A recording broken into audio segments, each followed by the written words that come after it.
Well, that's the Smiths track Meat is Murder, obviously, which put some rather disturbing images over. Now, I know vegetarianism is thought to be a good thing, but isn't it mankind being a little vain to think that we're not part of the food chain? Do you see what I mean? Every animal has to kill to live, even if it's just plants. Animals do. Human beings don't. It's unnecessary. People survive without meat.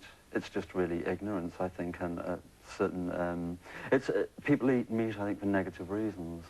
What do you think those reasons are? They just really can't be bothered to think about animal cruelty, or they can't be bothered to think of another diet. I mean, it's too much trouble for people to really sit down and think, well, if I didn't eat this, what could I possibly eat? People just, you know, food is just this ritual. Breakfast, it's toast. Dinner, it's meat and whatever. So it's just really, people have to be made aware of the situation, really. Most people don't know any details about vegetarianism or animal slaughter. It's always been associated with a young person's thing, vegetarianism anyway, hasn't it? Back in the 60s as well. Yes.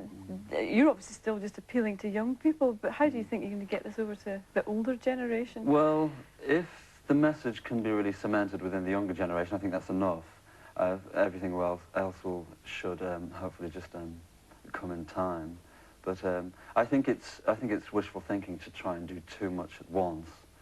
So I know from the letters I receive hundreds of letters every single day from people who've said, we heard this record and now we're vegetarian. So it's a success. Right, for the moment, Morrissey, thanks very much. I'll come back to you in part 2, but first of all, we're going to see a recorded track. This is White China. Well, that was a big country, just like a shadow, and with no connection whatsoever, I'm glad to say. Morrissey is still here in the studio. Morrissey, the other thing he had a reputation for a while back was criticising every other band in the music business. I mean, you haven't done that for a while. Have you They lost haven't really given me the chance for a long time. I think I've been blacklisted. Yes, I did that for a long time. I thought it was necessary. Well, everybody was, you know, slowly going to sleep towards the end of 1983, and I felt that they had to be woken up somehow. So. Is it as bad now, do you think? I mean, does it still depress you, things that are happening? I think it's changed, but it's still quite glum, really. The old boy network is as strong as ever, and I think that's boring. What do you mean, the old boy network in the music business? I think we have our clump of people who will always be on television and who manipulate airwaves, etc. Like who? Well, I could name names, but it's proved in the past not to be very practical for me. I tend to meet people in corridors and studios, etc., and they're always taller than me. So.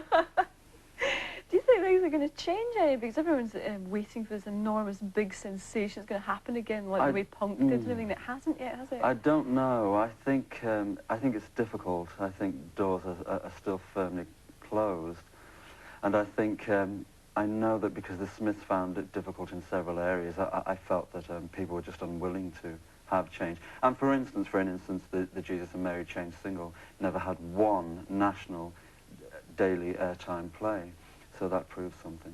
Why do you think they're particularly anarchic? Do you think Jesus and Mary Chain are doing anything new? Well, whether they did or not, they never really had the chance to get their fair share of exposure.